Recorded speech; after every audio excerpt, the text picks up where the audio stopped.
Մեկ օրում Հայաստանում կորոնավիրուսից մահացել է 3 քաղաքացի, մինչև օրս մահացածների թիվը 903-ն է։ Մահվան դեպքերը հիվանդության այլ պատճառով 276-ն են, որից մեկը վերջին օրում։ Այսօրվա տվյալի համաձայն կատարվել է 1864 թեստ, հաստատվել է կորոնավիրուսի 108 նոր դեպք, առողջացել է 471 քաղաքացի։ Վարակի հաստատված 44953 դեպքերից առողջացել է 40592-ը, փաստացի բուժվում է 3182 պացիենտ։ Ընդհանուր առմամբ կատարվել է 221041 թեստավորում։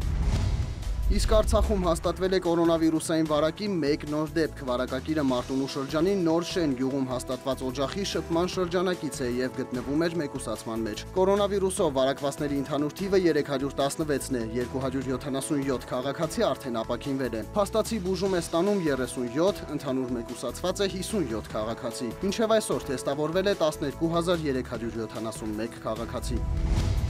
Եվրամիությունը եւ Առողջապահության համաշխարհային կազմակերպությունը Հայաստանին են փոխանցել 10,000 ՊՇՌ թեստ կորոնավիրուսի ախտորոշման համար, 100 թթվածնի խտացուցիչ եւ 20 էլեկտրասրտագրության սարք։ Թեստերի որակը երաշխավորում է Առողջապահության համաշխարհային կազմակերպությունը, դրանք ճշգրիտ արդյունք են ապահովում ընդամենը 75 րոպեում։ Եվրոպական միությունը դեռ գարնանը հայտարարել էր 30 միլիոն եվրո օժանդակություն տրամադրելու փաթեթի մասին։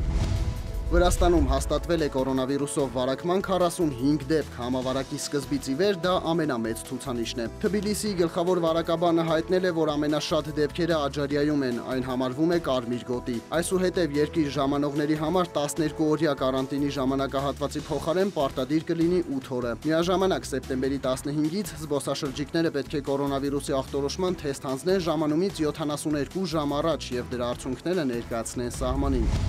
Ֆինանսիստները հույս ունեն, որ դպրոցների վերաբացման հետ կորոնաիրավիճակը երկրում չի վատանա։ Եթե չվատանա, վարկավորումը կաշխուժանա, կանխատեսել են Կենտրոնական բանկում։ Գլխավոր դրամատան ղեկավար Մարտին Գալստյանը խոսելով ֆինանսական համակարգի վիճակի մասին ասել է, որ չնայած համավարակի ազդեցությանը, այն կարող են բնորոշել որպես կայուն։ Վարկային արձակուրդի ընթացքում բանկերը հետաձգել են 550,000 քաղաքացու եւ 17,000 տնտեսվարողի ընդհանուր 1.3 տրիլիոն դրամի հասնող պարտավորություն, ինչի հետևանքով չեն ստացել 100 միլիարդ գումար։ Ի պատասխան կորոնայի պատճառով վարկը մարել չկարողացող մարդկանց բողոքին Կենտրոնական բանկի նախագահ Մարտին Գալստյանը հայտարարել է, որ ֆինանսական համակարգը չի կարող անընդհատ հետաձգել վճարումները։ Մենք այդտեղ խնդիր ունենք, որովհետև հակադարձ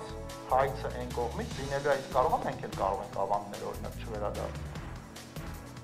Որտեղ մենք ենք դժվարության մեջ, մենք ենք տնտեսվարողները, չէ՞, բարեգործական հիմնադրամ չէ։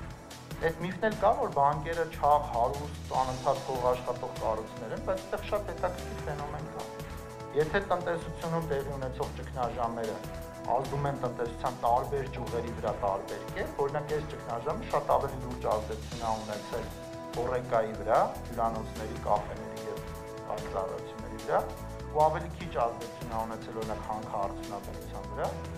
բանկերը սիստեմիկ միշտ ազդվում են բոլոր տիպի ճգնաժամերից, ու բանկերի շահութաբերությունը Հայաստանում չափազանց ցածր է։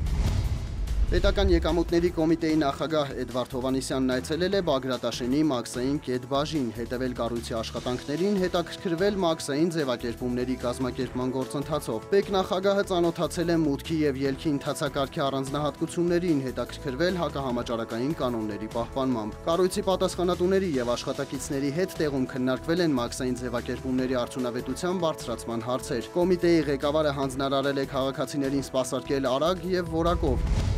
Արմավիրի մարզում խաղող արտադրող ֆերմերները մտահոգված են այս տարվա մթերումով։ Իրենց տվյալներով այս տարի մթերող ընկերությունները հայտնել են, որ ընդունվող խաղողի ծավալը կիսով չափ նվազելու է։ Ֆերմերների մտահոգությունը չեն կիսում Երևանի կոնյակի գործարանի Արմավիրի մասնաճյուղում։ Տնօրենի խոսքով կապված բերքատվությունից ու որակից պայմանագրով նշված թիվը պետք է փոխվի։ Երևանի կոնյակի գործարանը պատրաստ է մինչև 25,000 տոննա խաղող մթերել բոլոր մասնաճյուղերից։ Ֆերմերներից մեկի խոսքով 1 կիլոգրամ խաղող աճեցնելու համար ներառյալ այգեկապ, բուժանյութեր ու ոռոգում մոտ 135 դրամ են ծախսում։ Վերամշակող ընկերությունում զարմացել են, որ իրենց առաջարկած 155 դրամը ֆերմերին չի գոհացնում։ Գինը չի փոխվելու ոչ մի տեսակ միջամտություններից, այսինքն շաքարայնություն, խաղողի որակ, այս այն ոչ մի բան չի ազդում գնի քաղաքականության վրա։ Շրջիկ առևտուր իրականացնելիս չի թույլատրվում վաճառվող ապրանքը դնել գետնին, չի կարելի օգտագործել նաև շարժական միջոցներ։ Որոշումը կայացվել է ավականու նիստի ժամանակ։ Այդպիսով շրջիկ առևտուրը չի արգելվի, փոխարենը դա պետք է իրականացվի բացառապես ձեռքից։ Երևանի ավականու որոշմամբ բյուջեի ծախսերը նվազեցվեցին մոտ 233 միլիոն դրամով։ Ավականին նաև ավելացրել է 2020 թվականի բյուջեի եկամտային մասի հատկացումները շուրջ 60 միլիոն դրամով։ Այն կուղղվի մարզահամերգային համալիրի տարածքում Կարեն Դեմիրճյանի արձանի կառուցման աշխատանքներին։ Հայաստանի Հանրապետության կենտրոնական բանկը տեղեկացրել է, որ ամերիկյան դոլարն այսօր միջինն արժեցել է 488 դրամ 57 լումա։ Եվրոպական արժույթի գինը կազմել է 575 դրամ 88 լումա։ Ռուսական ռուբլու արժեքը սահմանվել է 6 դրամ 39 լումա։